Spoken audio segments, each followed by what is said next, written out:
அனைவருக்கும் மதன்ராஜின் பணிவான வணக்கம். பள்ளிகளில் ஆன்மீகம் பேசலாமா பேசக்கூடாதா என்பது இப்போதைக்கு மிகப்பெரிய ஒரு விவாதமாக இருக்கிறது. காரணம், கடந்த வாரம் சென்னையிலே அசோக் நகர் என்ற இடத்துல ஒரு பெண்கள் மேல்நிலைப் பள்ளியில ஒரு நபர் பேசிய ஒரு சர்ச்சையான கருத்து மிகப்பெரிய ஒரு பிரச்சனையை உருவாக்கி சமூகத்தில் பார்த்தீங்கன்னா மிகப்பெரிய ஒரு கொந்தளிப்பை ஏற்படுத்தியது.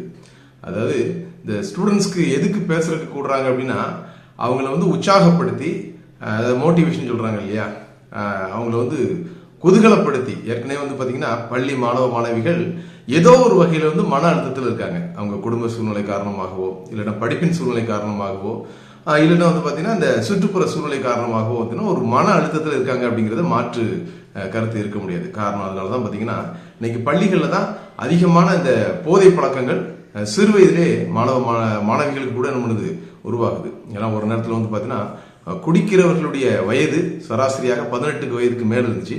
இன்னைக்கு பார்த்தீங்கன்னா அது 13ஆக குறைந்து இருக்கிறது. இந்த சிறு வயதுல பார்த்தீங்கன்னா எந்த விஷயத்தையும் அவங்க எளிதாக என்ன பண்ணுவாங்க, ஏற்றுக்கொள்வாங்க. அதை என்ன பண்ணுவாங்க, அதுக்கு அடிக்ட் ஆயிடுவாங்கன்னு சொல்றாங்க. ஸோ இந்த பசுமரத்தாணியம் சொல்றாங்க இல்லையா, ஒரு சின்ன மரத்துல ஒரு ஆணி அடித்தா அது மிக ஆழமாக பதிந்து அவங்களுடைய எதிர்கால வாழ்க்கை வரைக்கும் என்ன பண்ணும், அது அதோட இருக்கும். அது நல்ல பழக்கமானாலும் சரி, கெட்ட பழக்கமானாலும் சரி. ஸோ அதனாலதான் இந்த இளம் பருவத்தினர் உள்ள வளருகின்ற இந்த பிள்ளைகளுக்கு நல்ல வார்த்தைகள், ஒரு மோட்டிவேஷன், அதாவது நீங்க கண்டிப்பா ஜெயிப்பீங்க, எந்த கவலையும் உங்களுக்கு வேண்டாம், அப்பா அம்மா இருக்காங்க, டீச்சர்ஸ் இருக்காங்க, அதுக்கு மேல இறைவன் என்றவன் ஒருவன் இருக்கான், இப்படின்னு சொல்றதுக்காக தான் இந்த மோட்டிவேஷன் பேசுறவங்க அழைக்கப்படுறாங்க. சிலவங்க என்ன பண்றாங்க, தன்னார்வர்களாக பிள்ளைகளுக்கு என்ன பண்றாங்க சொல்றாங்க. இதுல இந்த மூணாவது நான் சொன்னது இந்த கடவுள் நம்பிக்கை. இந்த கடவுள் நம்பிக்கையை குறித்து பேசலாமா அப்படின்னா, இது காலங்காலமாக பேசப்பட்டு வருகிறது. என்னை பொறுத்தவரை கண்டிப்பாக பேச வேண்டும். அதாவது கிறிஸ்டியன் மேனேஜ்மெண்ட் ஸ்கூல் எல்லாம் பாத்தீங்கன்னா இந்த கிறிஸ்தவ பாதிரியார்களோ இல்லாட்டா பாத்தீங்கன்னா அந்த ஒரு அமைப்புகளோ பேர் பண்றாங்க, பிள்ளைகளுக்கு பேசுறாங்க. அது போல இஸ்லாமிய அமைப்புகளும் பேசுறாங்க.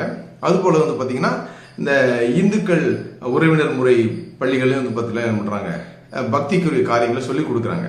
ஆனா அரசு பள்ளிகள் பாத்தீங்கன்னா நேரடியாக பாத்தீங்கன்னா எந்த மதத்தை குறித்து அங்க பேசுறதுக்கு அனுமதி கிடையாது. காரணம் பாத்தீங்கன்னா அங்க எல்லா வகையான மதத்தை சேர்ந்த மாணவ மாணவிகள் இருப்பாங்க. அது போல பாத்தீங்கன்னா அது அந்த அரசோட நேரடி கண்காணிப்பு இருக்கிறதுனால பாத்தீங்கன்னா எந்த மதத்தை சார்ந்தவர்களுக்கு அங்க அலோடு கிடையாது. ஆனா அங்கே பண்ணலாம், மாணவ மாணவிகளுக்கு மதத்தை குறித்து பேசலாம். எப்படி பேசலாம் அப்படின்னா, ஒரு தன்னம்பிக்கையை உண்டாக்குற மாதிரி, உனக்கு மேல ஒரு சக்தி இருக்கு. அதாவது சொல்றாங்க இல்லையா, தெய்வ புலவர் திருவள்ளுவர் கூட சொல்றாரு, தெய்வத்தால் ஆகாது இன்னும் முயற்சி தான் மெய் வருத்த கூலி தரும்.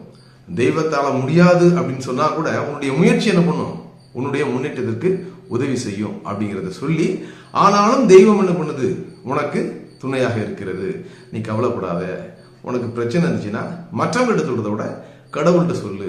அது எந்த மதமாக இருந்தாலும் சரி. இப்போ நான் கூட பார்த்தீங்கன்னா நிறைய பள்ளிகளுக்கு மோட்டிவேஷன் பேசுறதுக்கு போவேன். கிறிஸ்தவ பள்ளிக்கூடங்கள் மட்டுமில்ல, இந்து பள்ளிக்கூடங்களுக்கு போயிருக்கேன், இஸ்லாமிய பள்ளிக்கூடங்களுக்கு போயிருக்கேன். அங்க போகும்போது பாத்தீங்கன்னா நான் எந்த சமயத்தை சேர்ந்தவன் என்ற அடையாளம் எனக்கு அங்க தேவையில்லை.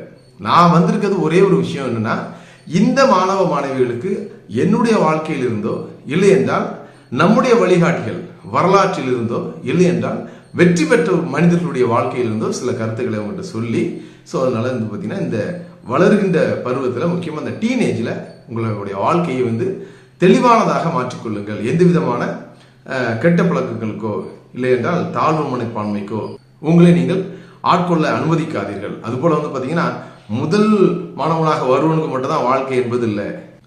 தோற்றவர்களும் வெற்றி பெற்று சாதனை மனிதர்களாக மாறிய வரலாறு ஏராளமாக இருக்கிறது என்பதை குறித்து நம்ம என்ன பண்றோம், சொல்றோம். அதுதான் சொல்லணும். ஸோ இதற்கு நம்ம என்ன பண்ணலாம், கடவுளை ஒரு துணையாக வைத்துக் கொள்ளலாம். ஏன்னா பாத்தீங்கன்னா கடவுள் என்பதை யாருமே பார்த்ததில்லை. கடவுள் பாத்தீங்கன்னா எல்லா இடத்துலையும் தூணிலும் இருக்கிறார், துரும்பிலும் இருக்கிறார் அப்படிங்கிற மாதிரி தான் பண்றாங்க சொல்றாங்க. ஆனாலும் நமக்கு ஒவ்வொரு நம்பிக்கை இருக்குது. கிறிஸ்தவ மதத்துக்கு ஒரு நம்பிக்கை, இந்து மதத்துக்கு ஒரு நம்பிக்கை, இஸ்லாமிய மதத்துக்கு ஒரு நம்பிக்கை. இந்த நம்பிக்கைகள் எதுவுமே சிதைந்து விடாமல் எல்லாருடைய நம்பிக்கைகளுக்கும் முக்கியத்துவம் கொடுத்து கடவுளை நம்ம முன்னிறுத்தி பேசலாம். இதனால இந்த பிரச்சனை வராது. ஸோ இந்த சர்ச்சைக்குரிய நபர் பேசின காரியம் என்ன அப்படின்னா, முன் ஜென்மத்தை குறித்து நம்ம பேசுறாரு. இந்த பிள்ளைகளுக்கு பாத்தீங்கன்னா அதற்குரிய அறிவு இருக்குமான்னு சொன்னா இருக்காது. ஏன்னா ஒரு காலங்களுக்கு மேலதான் நம்ம கடவுள் நம்பிக்கை, கடவுளுடைய அந்த உணர்வுகள் என்ன பண்ணும், கடவுளுடைய தன்மைகள் நமக்கு தெரியும்.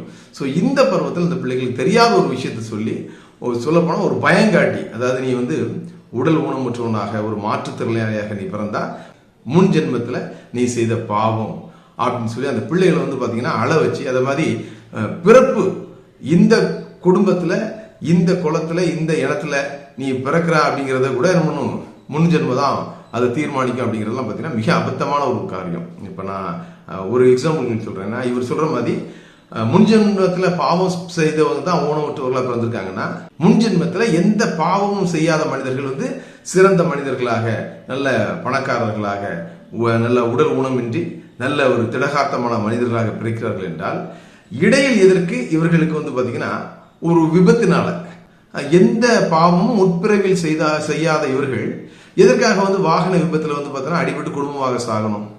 அப்போ இவர்கள் பார்த்தீங்கன்னா முன்பிறவில் செய்த நன்மைகள் தான் இவரை பணக்காரக மாத்திருக்குன்னா, ஏன் அந்த நன்மைகள் இவர்களை காப்பாத்தல? இதை யோசிக்க வேண்டிய விஷயம் இல்லையா?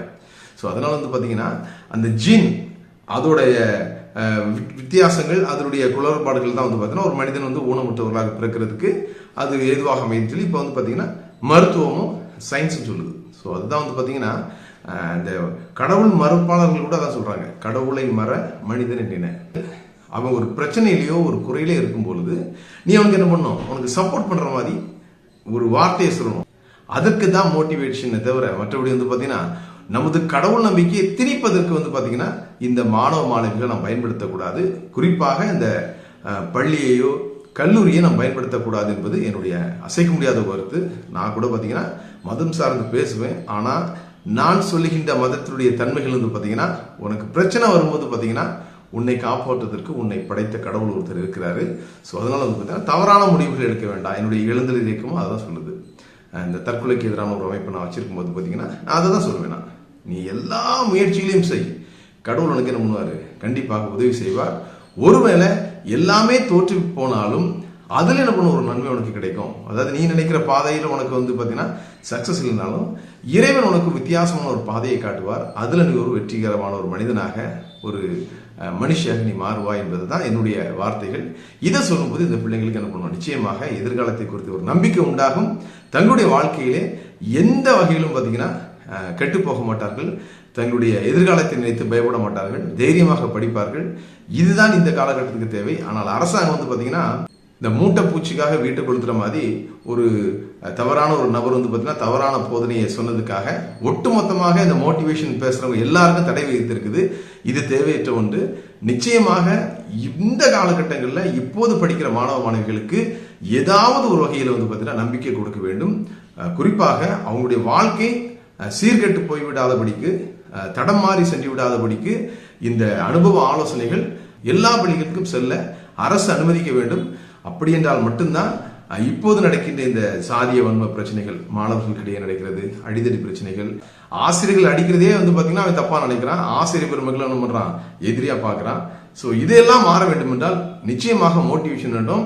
கடவுளை துணை நிறுத்தியும் சொல்லலாம், ஆனால் அவருடைய மனங்கள் கலங்கி விடாதபடிக்கு, அவர்களுடைய வாழ்க்கை கரையை சேர்க்கும்படிக்கு அந்த வார்த்தைகள் அமைய வேண்டும் என்பதுதான் என்னுடைய அசைக்க முடியாத கருத்து. அனைவருக்கும் நன்றி.